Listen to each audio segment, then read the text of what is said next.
समादरणीय धार्मिक सज्जन,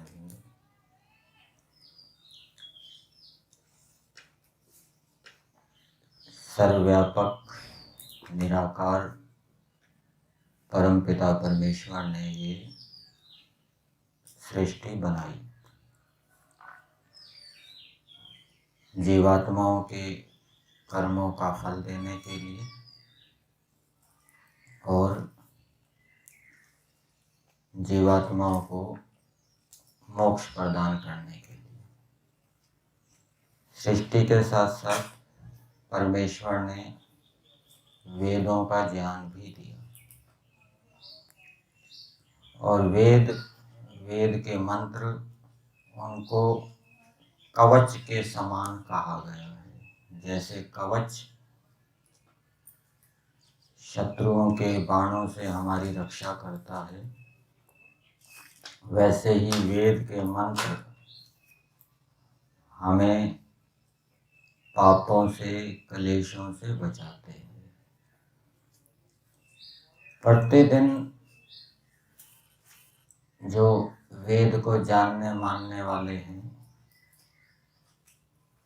उनको प्रातःकालीन मंत्रों का, रात्रिकालीन मंत्रों का, संध्या के मंत्रों का, भोजन के मंत्र और हवन के मंत्रों का पाठ प्रतिदिन करना चाहिए। इसमें नागा नहीं होना चाहिए। अनाध्याय में भी किया गया पाठ पुण्य रूप ही होता है।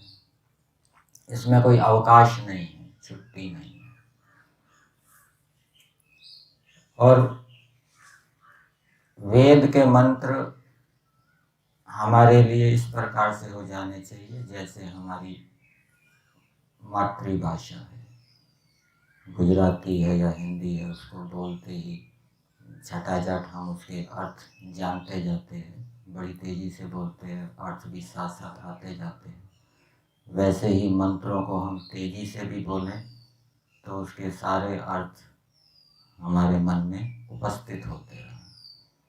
तो इसके लिए मंत्रों को याद तो करना ही पड़ेगा और याद करने के साथ साथ ये जो मंत्र बताए दैनिक, इन मंत्रों के अर्थों को भी याद करना चाहिए और उन अर्थों के ऊपर विद्वानों के संग से विचार करना चाहिए। विद्वान लोग जो उन मंत्रों के ऊपर व्याख्यान करते हैं उसको सुनना चाहिए, जिससे वो मंत्र समझ में आएंगे। बीच बीच में मंत्रों के अर्थों को भी देखना चाहिए।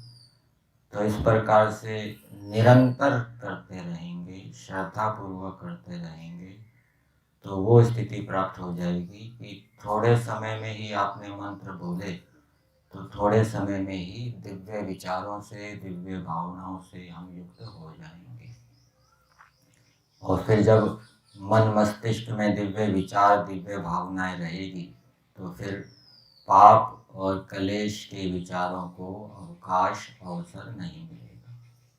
तो लेकिन इसके लिए थोड़ा अभ्यास करना पड़ता है। जैसे कोई व्यक्ति टाइपिंग सीखता है तो शुरू में उसको कठिनाई होती है, एक एक उंगली चलाता है, फिर धीरे धीरे उसकी गति बढ़ जाती है और बहुत तेजी से वो टाइप कर लेता है। इसी प्रकार से शुरू में मंत्रों के अर्थ नहीं आएंगे, कुछ छूट भी जाएंगे, लेकिन धीरे धीरे अभ्यास करते करते सभी अर्थ आने लगेंगे और उससे हम थोड़े ही काल में लाभान्वित हो जाएंगे।